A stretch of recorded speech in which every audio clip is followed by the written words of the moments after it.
Bem-vindos ao vídeo, eu sou o professor Valtécio. Nesse vídeo nós vamos comentar o conteúdo de cone, né? É uma lista de questões, na verdade é a segunda parte, tem outro vídeo onde eu fiz outras questões de cone também, essa parte de geometria espacial, tá bom? Então não deixe de assistir o vídeo de teoria e o vídeo do outro exercício para você ter uma continuidade nos seus estudos, na sequência.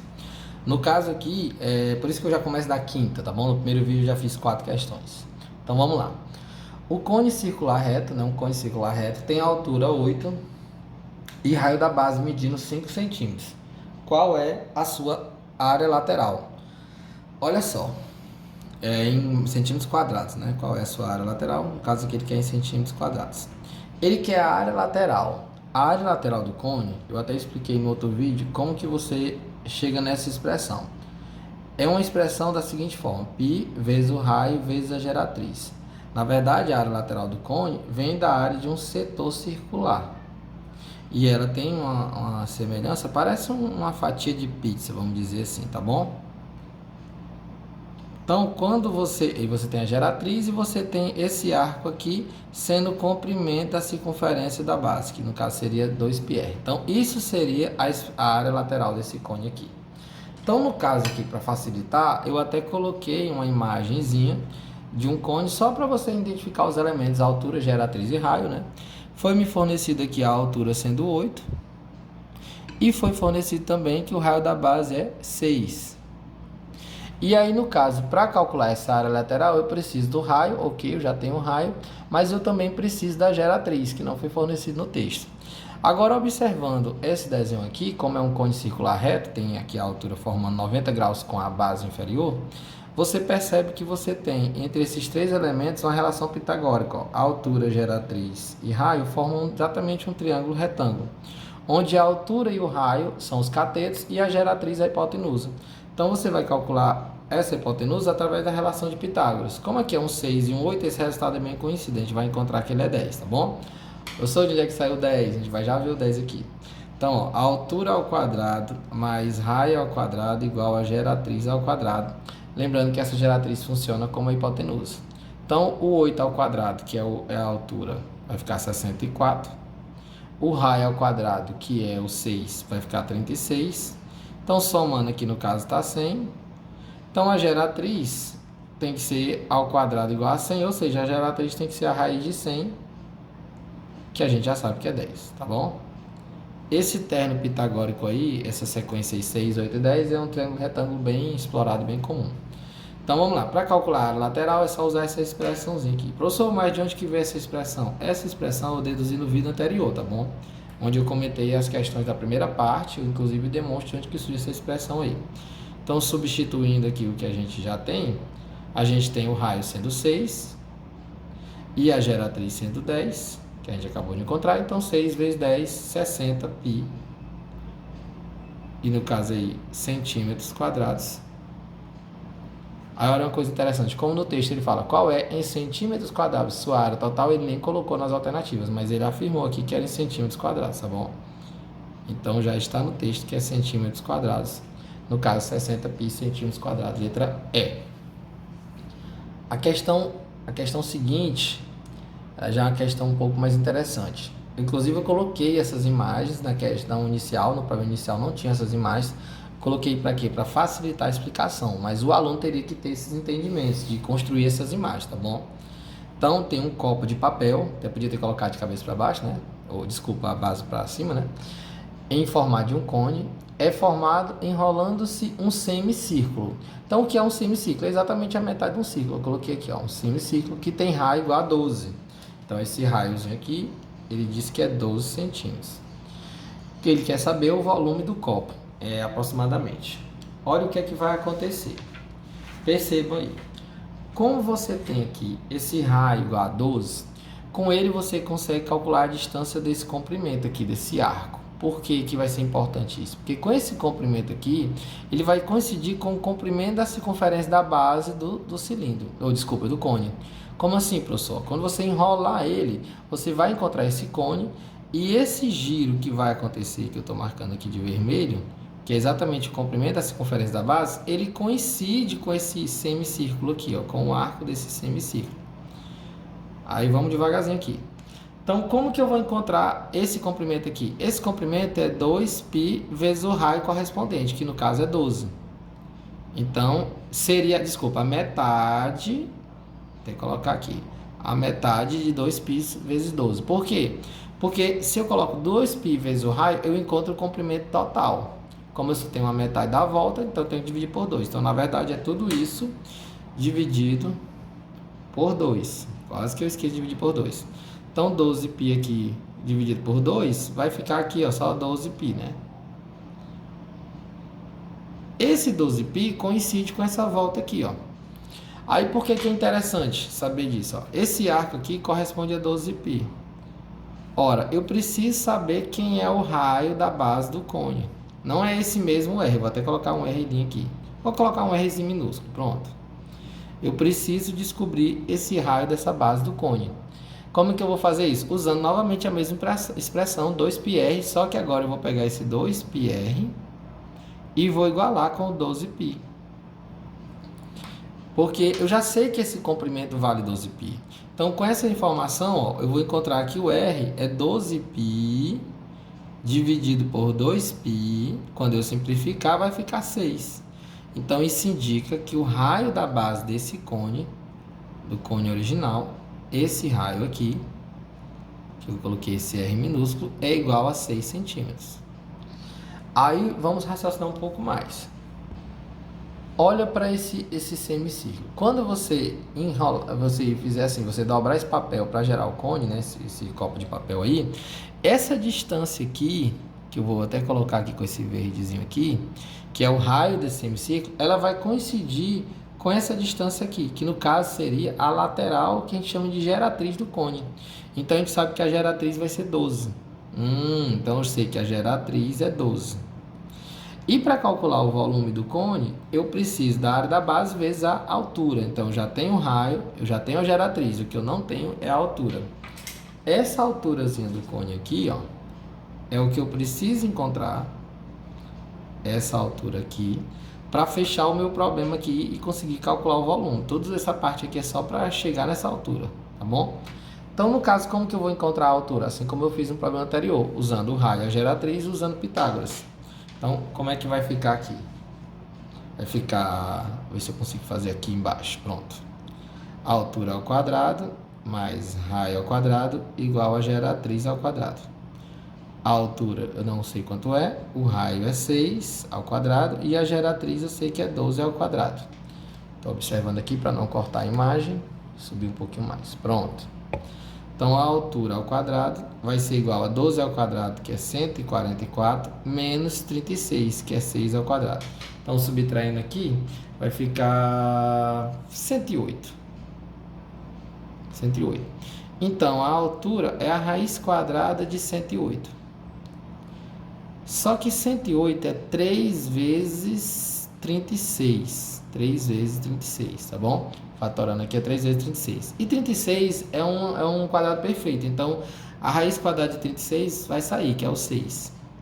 Então, vai ficar 6 raiz de 3. Você podia também pegar o 108, sair dividindo por 2, por 3, aquela coisa toda, você encontrar 3 vezes 2 ao quadrado vezes 3 ao quadrado. Ia tirar um 2 e um 3, ou seja, ia tirar um 6, tá bom? Então, a gente tem essa altura aqui. Pronto. Com a altura e com o raio, eu consigo calcular o volume, que é o que ele pediu, ó. Repetindo aqui, é o volume do copo. Vamos lá, vou deixar aqui uma imagem que não perca nada, né? Como ele quer o volume do cone, vai ser igual a 1/3 vezes π, vezes o raio ao quadrado, vezes a altura. No caso, 1/3 vezes π, vezes o raio da base dele, que a gente encontrou, que é 6 ao quadrado, vezes a altura que a gente acabou de calcular, né? 6 raiz de 3.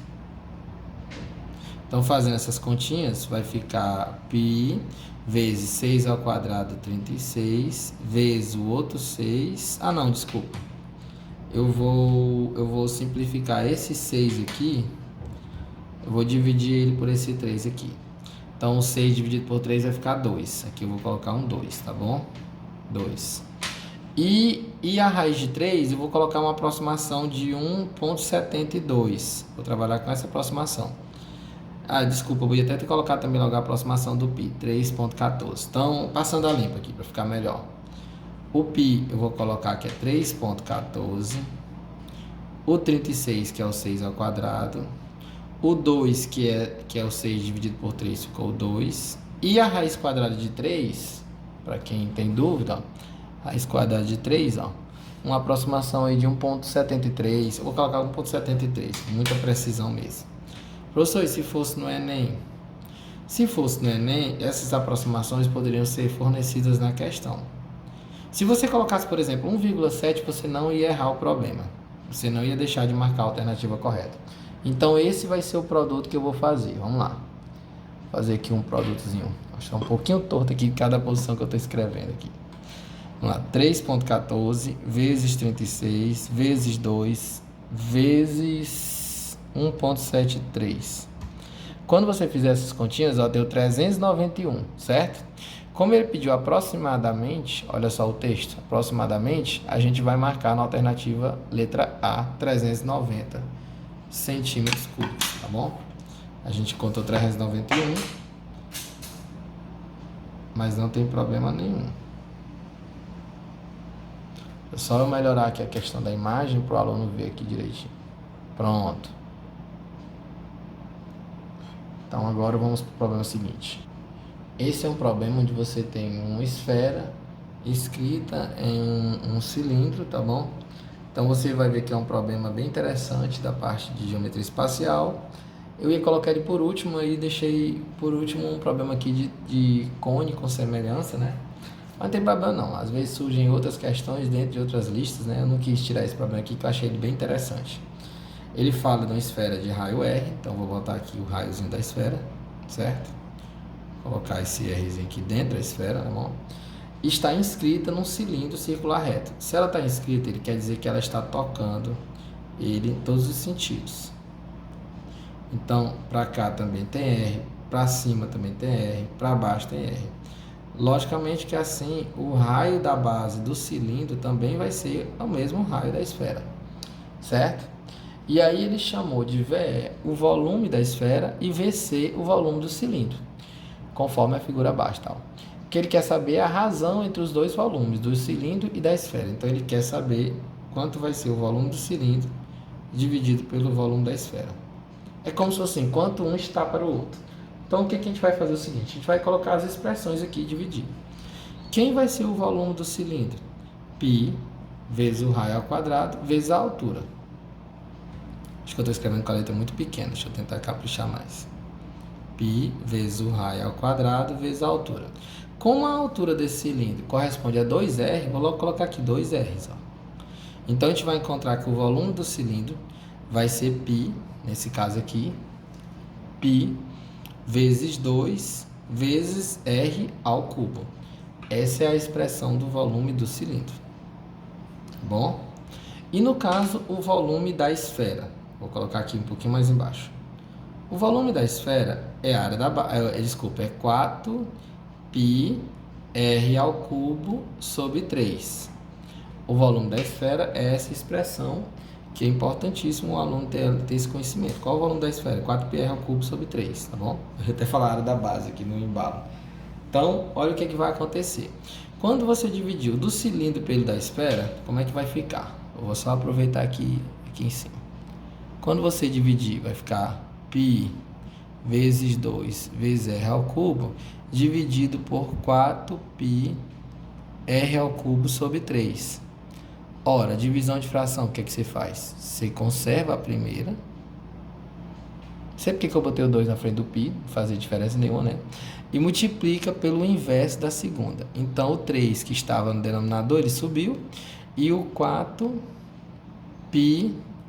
ao cubo desceu, né? Troquei aqui, inverti o volume da esfera. Já que ele estava no denominador, eu conservei aqui a expressão correspondente ao volume do cilindro e inverti a expressão do volume da esfera. E aí, quem que vai simplificar? O π e o r ao cubo, ó, também está participando dos dois. Então, o que foi que sobrou? Sobrou o 2, o 3 e o 4. 2, o 3 e o 4. Só que o 2 e o 4 eu também posso simplificar. Dividindo todo mundo por 2, vai ficar um 2 aqui só no denominador. Então, o volume do cilindro dividido pelo volume da esfera, fazer aqui uma finalização bem aqui de ladinho, né? Vai ficar igual a 3 sobre 2. 3 sobre 2 é 1,5, né? Dividindo entre 1,5. Isso significa que o volume do cilindro com a esfera inscrita nele é 1,5 o volume da esfera. É como se coubesse a capacidade de volume da esfera com mais de 50%, 1,5, né? Ou 3 sobre 2, tá bom? Que no caso, letra C. Bem interessante esse problema. Agora uma questão onde você tem um copo no formato de um cone, com altura 8 e raio da base 3. Esse raio 3 é o do cone principal, né? Vamos dizer assim. E aí nós queremos enchê-lo com quantidades iguais de suco e água. Presta atenção, a quantidade é igual, ou seja, o volume do suco tem que ser igual ao volume da água, tá bom? Não é que eu vou pegar e vou colocar o copo na metade. Seria na metade se fosse um cilindro. Como é um cone, não é exatamente a metade da altura. Para que isso seja possível, a altura X, tem até aqui a imagem, né? Atingida pelo primeiro líquido colocado deve ser igual a quanto? Então percebam que não vai ser a metade do 8. Como aqui é um cone, se for a metade do 8, se aqui, por exemplo, se o X for 4, que até aparentemente pela imagem você pensa que é a metade, mas se fosse a metade, esse volume seria bem menor do que a outra parte, que aqui a gente chama de tronco de cone. Então, na verdade, esse X tem que ser maior do que o 4, tá bom? Tem que ser um pouco a mais do que o 4. Não sei se vai chegar a 5, não sei se vai chegar a 6. Isso aí a gente vai calcular. O que eu sei é que o volume do cone pequeno, vou chamar aqui o volume do pequeno, esse pequenininho aqui, ó. Quem é esse pequeno? É dessa secção meridiana para cá. Não, desculpa, essa secção transversal, que essa secção aqui é a secção transversal, que é paralela à base. Esse volume do pequeno está para o volume do cone todo, que eu vou chamar de volume do cone, com a relação de 1 para 2. Como se fosse assim. Vamos considerar, é porque, falar um pouco de química, né? Essa mistura de suco com água é uma mistura homogênea, eles vão se misturar. Se fosse óleo e água, não ia misturar, então seria até mais fácil de explicar, né? O que interessa é a parte de um e a parte do outro tem que ser 50%, então 1 para 2. É como se fosse a metade, né? 1 para 2. E aí, essa relação de volume gera esse 1 para 2, que é aquela nossa constante de proporcionalidade, aquela constante da proporção K. Só que quando você fala da constante, que você vai trabalhar com outra dimensão, como assim, professor? Olha o que é que eu vou fazer aqui, ó. Eu vou comparar agora o volume do pequeno do volume do cone, só que eu vou comparar agora com as alturas. Como assim? Está para a altura do pequeno, que é x, em relação à altura do grande 8, só que para fazer essa comparação, eu vou ter que elevar as alturas ao cubo. Aí é que é um barato aqui para o aluno entender isso. Por quê? Porque no caso aqui, por exemplo, é centímetros, né? Centímetro é fácil de explicar aqui. Como é centímetro? No caso do volume, é uma coisa que está na terceira dimensão. Você tem uma grandeza que está na terceira dimensão, então seria centímetros cúbicos. No caso das alturas, elas estão em centímetros. Então, como a gente pega essa relação de proporção aqui, que deu 1/2, eu vou ter que elevar ela a 3. Então, vai ficar assim, ó, 1 para 2 igual a x sobre 8, tudo isso elevado a 3, tá bom? Tem que pegar a altura e elevar a 3. Professor, se eu fizesse uma relação de proporcionalidade das áreas, da área da superfície do pequeno para a área da superfície do cone todo em relação à altura do pequeno, que é o x, né? Desculpa, vou botar o x logo, e a altura do grande, que é 8. Aí eu teria que elevar ao quadrado, que as áreas envolvem segunda dimensão, que é centímetro quadrado, metro quadrado, tá bom? Uma observação aqui para você. Recomendo o aluno dar uma estudada nessa parte aqui, comparando o volume, porque no caso do volume eu teria que pegar o Kzinho e elevar a 3 quando eu comparasse com a altura, ou com o raio, porque é uma única dimensão. Se fosse com a área, eu teria que elevar ao quadrado, porque no caso a área estão com centímetros quadrados, metro quadrado, e no caso do volume, ao cubo. Então, pois bem, olha como é que vai ficar o desenvolvimento desse cálculo aqui. Deixa eu só melhorar aqui a questão da posição. Pronto. Olha como é que vai ficar aqui. Como você tem aqui um x ao cubo sobre 8 ao cubo igual a 1/2, eu vou atrás desse x aqui. O x ao cubo vai ser igual a 8 vezes 8 ao quadrado, tudo isso dividido por 2. Por quê, professor? Desculpa, 8 ao quadrado. Falei ao quadrado e a mãozinha colocou, né, ao cubo. Esse 8 ao cubo, ele vai multiplicar por 1, tá bom? Mas eu já deixei um 8 separado, eu não coloquei aqui o 8 ao cubo, os dois juntos, porque eu deixei um deles aqui para me simplificar com esse 2, para fazer essa simplificaçãozinha aqui, ó. O 8 por 2 dá 4. Então, a gente vai ter o seguinte: x ao cubo igual a 4 vezes o 8 ao quadrado. Então, o x vai ser a raiz cúbica de tudo que está aqui, tá bom? Raiz cúbica. Vamos lá. Então, vai ficar um 4. E esse 8 ao quadrado, eu posso fazer o seguinte: o 8 é igual a 2 elevado a 3, tá bom? O 8 é igual a 2 elevado a 3. Como ele está ao quadrado, eu vou colocar 2 elevado a 3 ao quadrado. Ora, 2 elevado a 3 é a mesma coisa que 2 elevado a 6. Então, eu posso dizer que 2 elevado a 6 é 2 elevado a 3 vezes 2 elevado a 3. Por que que eu vou fazer isso? Eu vou transformar 8 ao quadrado em 2 elevado à terceira potência e 2 elevado à terceira potência. Porque esse 2 elevado a 3 e esse outro 2 elevado a 3, ó, percebam que eu transformei o 8 ao quadrado nesses dois aqui, tá bom? Esses dois 8 ao cubo. Exatamente para poder tirar esse 2 de dentro da raiz cúbica aqui, ó. Aqueles processos que a gente faz muito no ensino fundamental, acho que é no 9º ano. Então, vai ficar x igual a saiu um 2 e ficou uma raiz cúbica de 4. Ou seja, 2 vezes 2, 4, raiz cúbica de 4 centímetros. E esse é o resultado que a gente tem exatamente na letra E. Eu agradeço quem assistiu esse vídeo e eu peço que o aluno não deixe de assistir a primeira parte da resolução desses exercícios, que inclusive são um pouco mais simples. Esses aqui eu coloquei exercícios mais complexos, tá bom? Muito obrigado.